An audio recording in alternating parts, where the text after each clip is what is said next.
Sən adətən telefonunun ekranında o böyük sistem yenilənməsi bildirişini görəndə, yəqin ki, eyni anda iki fərqli hiss keçirirsən.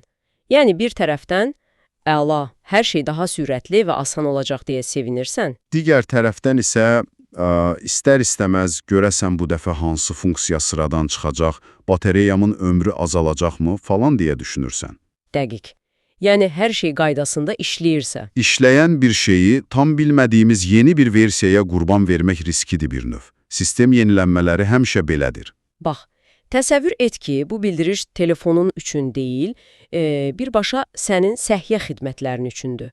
Bugün sənin üçün xüsusi edəcəyimiz bu dərin analizdə əlimizdə cəmi bircə cümləli bir mənbə var. Amma çox iddialı cümlədir. Aha. Öz daxilində nəhəng bir sistem yenilənməsi vədi daşıyır. Yəni, iddia tam olaraq belə səslənir. Bax, tibbi sığortada böyük dəyişiklik, xidmətlər daha əlçatan və keyfiyyətli olacaq. Bilirsən, burada mətnin içindəki o böyük dəyişiklik ifadəsinin xüsusi bir çəkisi var. Yəni, əgər bir sistemin xüsusi olaraq daha əlçatan olacağı qabardılırsa... Deməli, nəsə problem var imiş. Tamamilə düzdür. Bu, mövcud vəziyyətdə xidmətlərdən yararlanmaqda, müəyyən bürokratik çətinliklərin, uzun gözləmə müddətləri kimi maneələrin olduğunun birbaşa etirafıdır. Yəni, hədəf açıq şəkildə bu bariyerləri sındırmaqdır. Amma gəl bunu biraz aydınlaşdıraq, çünki sən də, mən də bilirik ki, adətən hər hansı bir xidmətin qapıları hər kəs üçün kütləvi şəkildə eyni anda açılanda, yəni əlçatanlıq artanda, mövcud resurslar daha çox insan arasında bölünməyə başlayır. Riyazi olaraq belədir. Və nəticədə keyfiyyət aşağı düşür. Mənbə isə deyir ki, yox, hər ikisi həm əlçatanlıq, həm də keyfiyyət eyni anda açacaq. Yəni, bu qısa cümlə öz daxilində bir növ ziddiyyət təşkil etmirmi? Bu ümumiyyətlə necə mümkün ola bilər? Çox haqlı sualdır. Çünki tələb artırsa, lakin infrastruktur eyni qalırsa, keyfiyyət qaçılmaz olaraq əziyyət çəkir. Bax, bu mənbənin ən diqqət çəkən tərəfi odur ki, bizə ancaq nə olacağını deyirlər. Aha. Amma bunun necə baş verəcəyini tamamilə açıq qoyurlar. Yəni, kompromizə getmədiklərini iddia edirlər. Həm əhatə dairəsini genişləndirməyi, həm də standartları yüksəltməyi eyni anda hədəfləyirlər. Hədəfləyirlər, amma...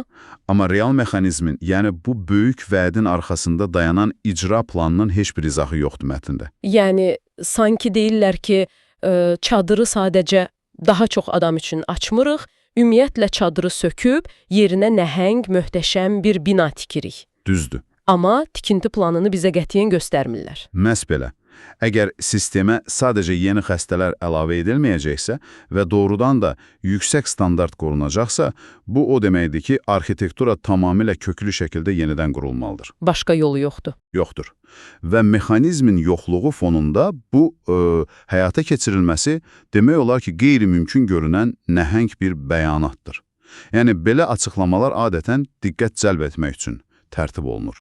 İdealı səslənsin deyə? Bəli, böyük vədlər verilir, amma ən vacib necə sualı, necə deyərlər, həmişə cavabsız qalır. Yaxşı, bəs bütün bunlar bizi dinləyən sənin üçün nə deməkdir? Yəni, bu məlumat sadəcə xəbərlərdə oxuyub keçəcəyin quru bir bəyanat deyil. Əsla. Bu iddia birbaşa sənin öz sağlamlığına, xəstəxana növbələrində itirəcəyin o vaxta və təbii ki, büdcənə təsir edən çox ciddi amillərlə bağlıdır. Yəni, sənə və hamıya verilən əsas mesaj odur ki, səhiyyə sistemi güya daha rahat və eyni zamanda daha effektiv bir modelə keçid ərəfəsindədir. Güman edirik ki. Güman edirik, bəli. İndi sənin və bizim üzərimizə düşən ən əsas məsələ, pərdə arxasında heç bir mexanizm göstərilməyən bu iddialı vədin real həyatda həqiqətən necə işləyəcəyini müşahidə etməkdir. Yəni, resursların bu iki ziddiyyətli hədəfi eyni anda necə qarşılayacağını yalnız və yalnız zaman göstərəcək. Və bax, bu məqam bizi üzərində mütləq düşünməyə dəyər son bir suala gətirib çıxarır. Əgər doğrudan da ən mürəkkəb, ən ağır bürokratik aparatlara malik sistemlərdən biri olan tibbi sığorta... Ki, çox mürəkkəbdir. Çox. Yəni, bu sistem eyni anda həm tam əlçatan, həm də yüksək keyfiyyətli olmağı bacararsa, bu bizim digər sahələrə baxışımızı necə dəyişməlidir? Təhsil, və ya ictimai nəqliyyat kimi gündəlik xidmətlərdən olan o minimum standart gözləntilərimiz tamamilə yenidən formalaşmalı deyilmi? Yəni, əgər səhiyyədə alınırsa, niyə onlar da alınmasın? Dəqiq.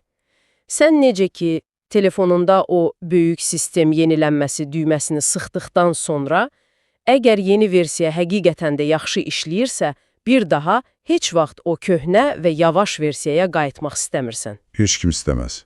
Ümid edək ki, səhiyyə xidmətlərindəki bu nəhəng vəd də doğrudan arxasında real bir plan olan o mükəmməl yenilənməyə çevriləcək. Bu doğrudan da üzərində dərindən düşünməli bir mövzudur. Özün də bu ehtimalın real həyatına necə təsir edəcəyini təsəvvür edə bilərsən.